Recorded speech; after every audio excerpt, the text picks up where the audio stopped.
Very good morning to you. Well, let's bring you this conversation now. It's been almost 2 years since President Cyril Ramaphosa has appointed Advocate Mahlodi Muofhe as State Security Agency's Domestic Branch Director. Advocate Muofhe has been met with resistance, though, from some quarters that even questioned his qualifications, an allegation he is refuting. One of his main tasks is to use the legislative framework to fight corruption and maladministration. Advocate Mahlodi Muofhe joins me now in studio to discuss the issues that he has with the Inspector General, plus some of the other issues that may be linked to his job. Advocate Muofhe, thank you very much for making time to come talk to us here at Newsroom Africa. We hardly ever talk to people like you.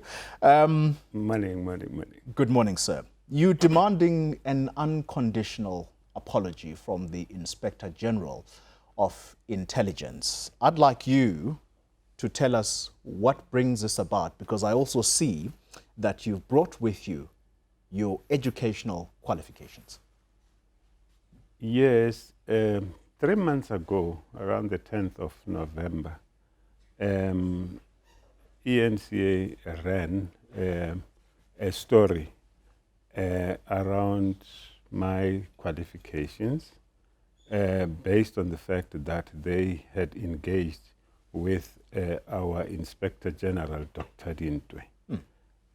I was shocked when I got to see the news clips, because at the time when the stories were ran, I was busy in my meetings. I'm still shocked that the Inspector General confirmed unequivocally, as he claimed it, that he is indeed investigating me based on an anonymous source which told them that I do not have the qualifications I claim to have. That on its own impugned my integrity, my personality, and also affected my family, my friends, because indeed I do have those qualifications. Yeah, and speaking about those qualifications, Advocate Muofhe, I do have one that is probably going to show on the screen now, and it is on the screen as we speak. Talk to us about that particular one. It looks like you obtained it from UNISA. Yes, I obtained it from the University of South Africa, and I even attended the graduation ceremony with my family. What is that qualification? It's an LLB degree. And post that, I even made an application to be admitted as an advocate. And incidentally, my kid sister, younger sister, last born at home, is an attorney. She brought that application before the High Court in South Gauteng. Now, I am just shocked, I must be honest, even as we speak. And I understood when the IG said he's investigating my qualifications, but I was surprised that when I joined the agency almost 2 years ago, just in terms of protocol, he was the first person I went to introduce myself to him as our Inspector General, as the advocate. That's 2 years ago. Now, to come around and say he is investigating my qualifications, that affects my own integrity and my dignity. Yes. But besides that, what do you think the intentions are behind this? I wouldn't even dare to venture what are the intentions, but safe to say that South Africans, I'm sure, are shocked to have a boss of intelligence in the country whose qualifications are in question. Just the country. The agency has a mandate to protect the integrity of our country and the sovereignty of our country. The agency cannot afford to have someone with questionable qualifications. I don't know what the intentions were, but clearly South Africans demand to know better. Yeah, and you're quite right there, Advocate Muofhe, because at a time like this, and with the revelations that we have heard, both from the review panel that conducted an investigation of exactly what was going on at SSA, along with what we heard from the State Capture Commission of Inquiry, most certainly South Africans would be demanding that there are well qualified or well suitable candidates appointed to that department. But let me move us along. There are those who hold the view that you demanding this apology is not only well-timed, but it is also designed to coincide with the imminent appointment of a permanent Director General within the SSA. True or false? False. And I'm saying false because people tend to fabricate news which are not there. I don't know of any of those eventualities about to happen. Reality is that this happened 3 months ago, and indeed the Inspector General said he would have completed his report end December. And I said, let me give him the opportunity to do the investigations, which, by the way, I mean, if you're questioning anybody's qualification, especially in the country, I mean, you won't even take a day to check those things. But I said, look, let me not get involved. I'm sure he has some information that he knows. So I've given it this much. Hurting, my family hurting, everybody hurting, and not only myself. I work with men and women in the agency who are just as hurt. Have you approached the Inspector General to go and furnish him with your qualifications as you are doing here with us today? Remember, the onus is on him. Collegiality demands that when he gets an allegation of whatever sort, he has to go to the person who is implicated and say to that person, I've got this allegation. What is your side of the story? You know, the audi alteram partem rule. Yes. He has never given me that opportunity. He has never spoken with me up to date as we speak now. And you are demanding an unconditional apology within 14 days. Should that not come through, what is your next step? My legal representatives are seized with that matter. Due process of the law will be followed because it is my person which is at stake. So it's clear you've gone to court? Yes, the letter of demand has been issued, and for some reason it found its way into the public space. But I can confirm that, yes, I have personally instructed my legal team to take this matter further. Would, Advocate Muofhe, would a falsified qualification, and I put falsified in inverted commas, Yes. seeing that you furnished us with your qualifications here, would a falsified qualification prejudice your appointment to the position of Director General should the President so decide to pick you? In fact, as a person, myself, I don't think I would have even agreed to, this appointment if I did not have the qualifications.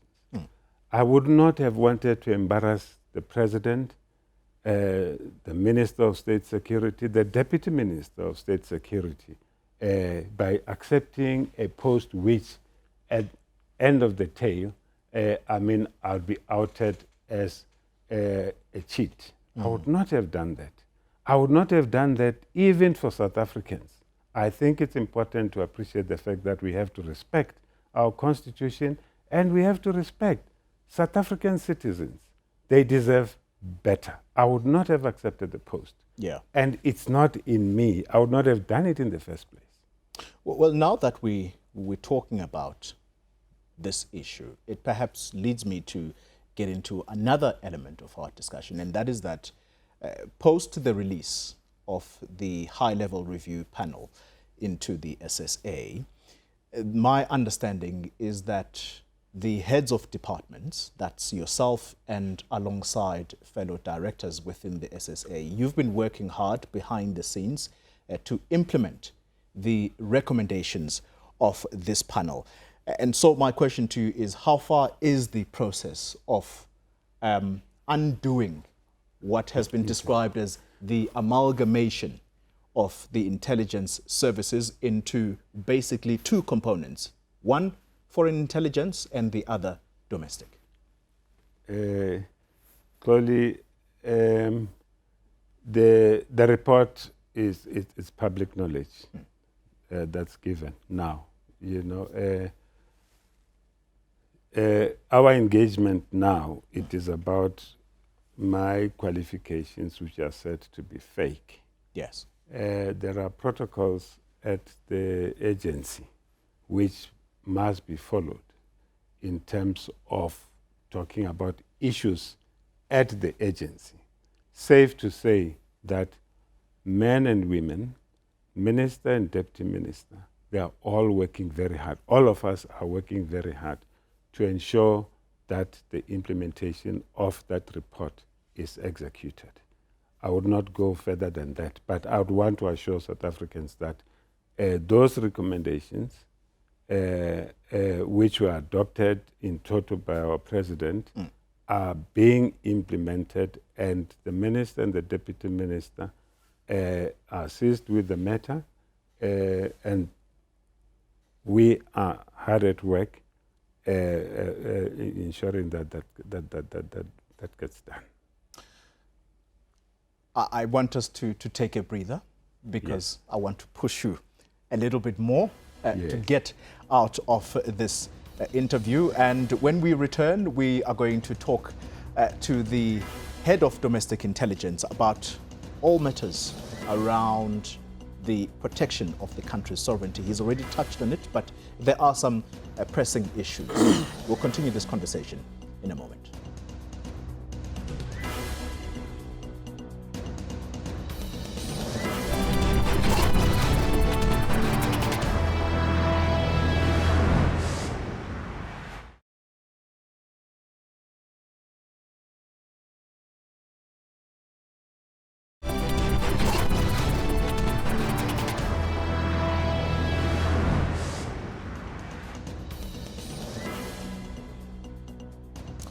Very good good morning to you, and a very warm welcome if you are just joining us. We are in conversation with the head of domestic intelligence, Advocate Mahlodi Muofhe, and as stated just before we went for that short breather, Advocate Muofhe, protecting the country from domestic threats and foreign threats is the primary duty of intelligence services. I do not want to miss this opportunity, having you in our studio, to tell us whether at this time South Africa faces any imminent danger that could destabilize the country.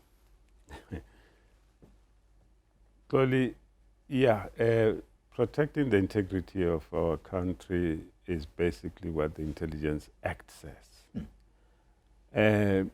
You'd appreciate the fact that world over, intelligence matters and operations thereof are hardly discussed openly. And I would request that I be exempted as the head of domestic intelligence, in line with international practice, not to discuss the issues which we do as the intelligence services. But South Africans, Advocate Muofhe, they are keen to know how protected are we, and are our intelligence services indeed doing the work that they are appointed to do? And the reason they probably want to know this is that during the period of the hard lockdown, organized crime, which my understanding is part of exactly what your duties are, dealing with organized crime, that issue has been quite prominent in terms of illicit trade of tobacco and alcohol. Surely that's something that you can be able to tell us as to your performance thus far. South Africans, clearly, I'm sure they are aware that, you know, the sun rises from the east and it sets, you know, as it sets where it's supposed to set. And they sleep peacefully, all of them. We have never had a situation where South Africans can sleep and say, hey, we're not too sure whether we'll be hit or something like that. That shows that the security agencies in the country, police, defense, all of us working collaboratively, we're ensuring that South Africans feel safe, and they are safe. So I would want you then to say categorically that nothing at this time threatens our constitutional democracy, both from within and externally. I would say, Xoli, that I don't think South Africans, honestly, as we speak now, have any reason to fear anything, because since the advent of our democracy has been stable, and they've been going about the things that they want to do. And of course, you know, criminal conduct are there all over the world. The test is whether, you know, those who are tasked to ensure that they are brought to book do their job. And indeed, personally, I am satisfied, especially from where I am and interacting with my colleagues in the cluster, that we are doing our best. And in the intelligence services in particular, I must say that there are men and women who work very hard, 24 hours, when everybody is asleep. Those men and women in intelligence services and in other security cluster agencies are hard at work, clearly.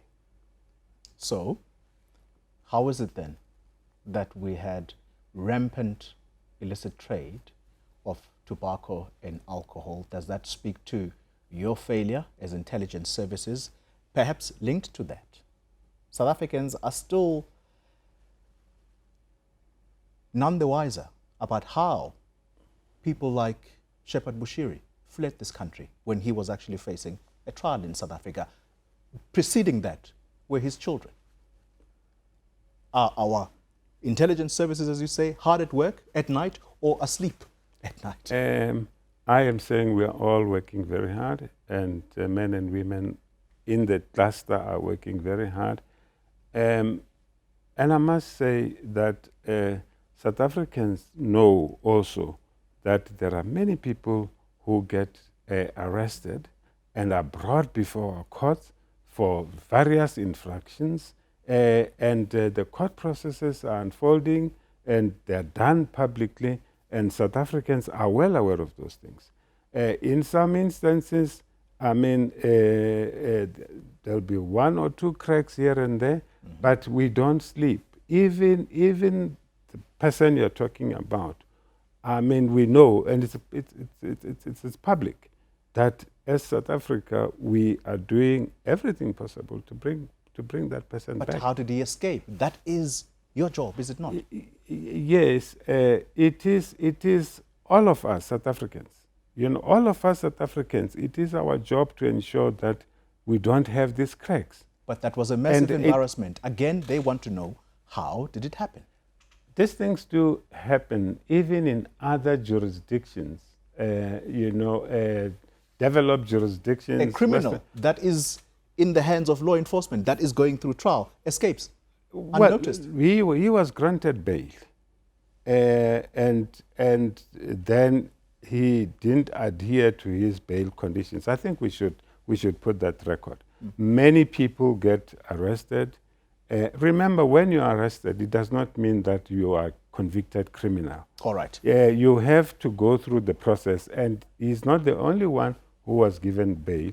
People are given bail almost on a daily basis. Unfortunately, in this one instance, he sneaked out of the country, but it's not as if we are saying he has sneaked out of the country, we are not doing anything. Yeah. Okay. Perhaps a final word on Bushiri. Yeah. Can you say for the record that our intelligence services did not allow Shepherd Bushiri to escape? And is there any truth to suspicions that he may have left in the plane that ferried the President of Malawi, Mr. Chakwera? Xoli, I would not be tempted as much as, no matter how hard you try to push me to talk about operational matters. These are operational matters. I think let us leave them to those who are tasked, seized with them as of now. All right. Speculations will always be there here and there all the time. We are living in a situation where, social networks will peddle this or that and that. But let us allow those who are tasked with the job to do their job.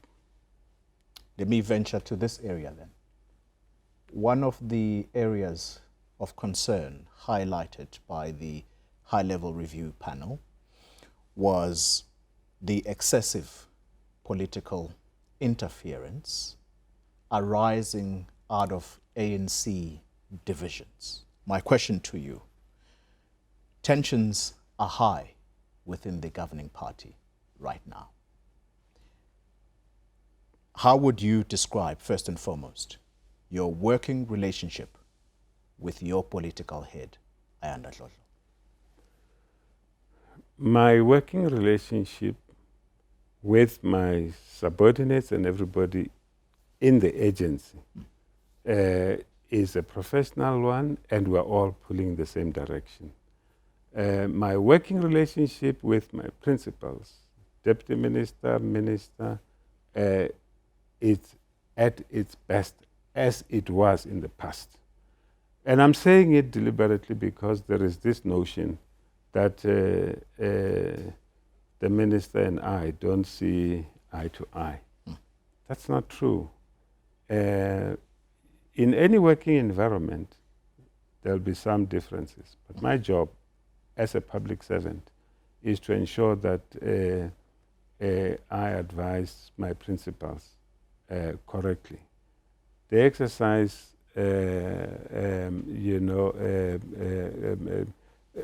authority on us, and we are supposed to account to them. And my relationship with my principals, as I have been in the public space for many, many years, and I've always worked professionally with all my previous principals, and including Minister Ayanda Dlodlo. We've got a very excellent working relationship. Yeah. All right. I think that should be dispelled, and I'm sure it keeps on popping up all the time. Yeah. We do have a very good relationship, accountable to her, and that is the position. Well, I'll tell you why this is a matter of concern. Yeah. The report, the high-level review panel report, it did describe the intelligence services as having become tools in the ANC divisions. And how so? Well, by some intelligence services members becoming active supporters of one or other faction. Now, I'd like you to correct me on this score if you think I'm wrong. My understanding is that you're not only an ANC member, but you're also a childhood friend of the President of South Africa, Cyril Ramaphosa. Now, where I'm going with this is, do you think you can withstand criticism from within the governing party that will suggest in the near future, if indeed it Yeah. does, that you are doing the bidding of the president's faction within the ANC through the intelligence services? Yeah, let me dispel the notion that the president and I are childhood friends. That's not true. The president is far much older than me. So we've never been friends. We are not friends. Okay. That is a fact. And I joined the agents almost 2 years ago. And I'm saying this as a matter of fact. I have never seen any interface in the way in which it is said. It may have been the case in the past, but I can tell South Africans now that the ANC or any other political party does not have any influence in the agency. It does not get involved in how we work. I'm the head. There is no one in the ANC who has come to me and say, do this and that and use the agency resources. And there is no member in the organization, in the agency, who has gone out to do any work for any other political organization. Because that when I joined the agency, and as we were engaging with members, we made it a point that we are serving the interest of South Africans. Yeah. And I can say, I don't have any experience. It could have been in the past. Since my assumption of this duty, I don't have any experience of the ANC or any other party wanting to use the agency for political, factional battles. Advocate Mahlodi Muofhe, and that's where we are going to leave it. Thank you.